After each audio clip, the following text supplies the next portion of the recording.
PDIP dan Partai Gerindra meroket, Nasdem makin terpuruk. Akan terus konsisten terhadap komitmen Nasdem bahwa penentuan anggota kabinet, perubahan anggota kabinet adalah kewenangan prerogatif Presiden. Karenanya serahkan itu pada Bapak Presiden untuk mengambil keputusan dan kebijakannya. Jangan sampai ada presiden mendadak di Republik kita ini, presiden dadakan yang mencoba berasumsi dirinya sebagai presiden atau mempengaruhi presiden, mempengaruhi presidential rights, prerogatif presidential rights presiden. Jangan serahkan itu pada presiden. Dua termasuk partainya, Kalau memang gentle betul sudah seperti itu, akan lebih baik. Itu menteri-menterinya lebih baik mengundurkan diri, itu lebih gentle. Sebab apa? Sebab rupanya mungkin agak tidak cocok dengan kebijakan Pak Jokowi.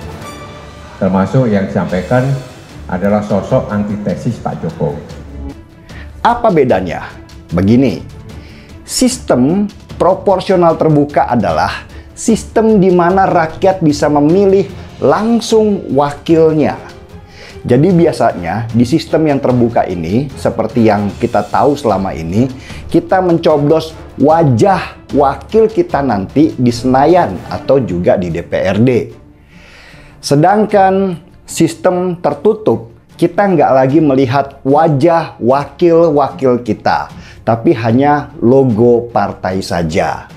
Nanti partai yang menentukan siapa wakilnya yang akan duduk di dewan.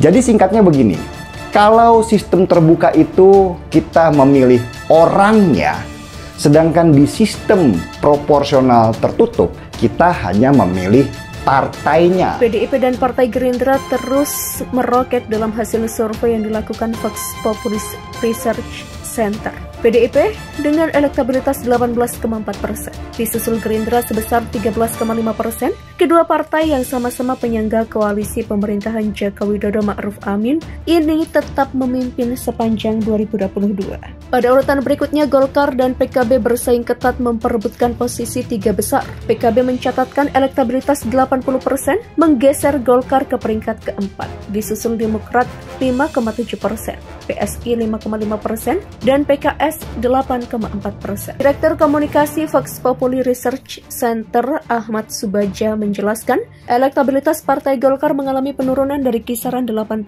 menjadi 7,3% pada akhir tahun 2022. Temuan survei Vox Populi Research Center menunjukkan Golkar mengalami penurunan elektabilitas. Kata Ahmad Subaja dilansir dari Antara pada Senin 9 Januari. Ahmad mengatakan jika dibandingkan survei sebelumnya pada Desember 2021, elektabilitas Golkar stabil pada kisaran 8%, namun kini melemah menjadi 7,3%. Sementara itu tren elektabilitas Partai Solidaritas Indonesia atau PSI terus naik, mencapai 5,5%. Elektabilitas Golkar turun pada momen pergantian tahun 2023, sedangkan PSI naik, kata Ahmad Subaja. Sementara itu Nasdem yang resmi mendeklarasikan Anies Baswedan sebagai bakal capres juga belum kunjung mengumumkan atau menggalang koalisi elektabilitas Nasdem yang sempat anjlok setelah deklarasi pencapresan Anies belum beranjak dan kini masih 3,3%. Dengan elektabilitas tersebut Nasdem terancam tidak bisa kembali ke Senayan bersama partai-partai lain, yakni PAN 2,2% dan P3 2,0%. Ketiganya juga terancam oleh partai-partai non-parlemen maupun partai baru seperti Perindo 1,4% dan Gelora 1,3%. Berikutnya Partai Umat 0,8%, Hanura 0,5%, PBB 0,3% dan PKN 0,1%. Sementara Partai Garuda dan Partai Buruh nihil dukungan dan sisanya tidak tahu, tidak menjawab sebesar 24,9%. Survei Vox Populi Research Center dilakukan pada 17 hingga 23 Desember 2022 dengan melibatkan 1.200 responden yang dipilih secara acak bertingkat dan mewakili seluruh provinsi di Indonesia.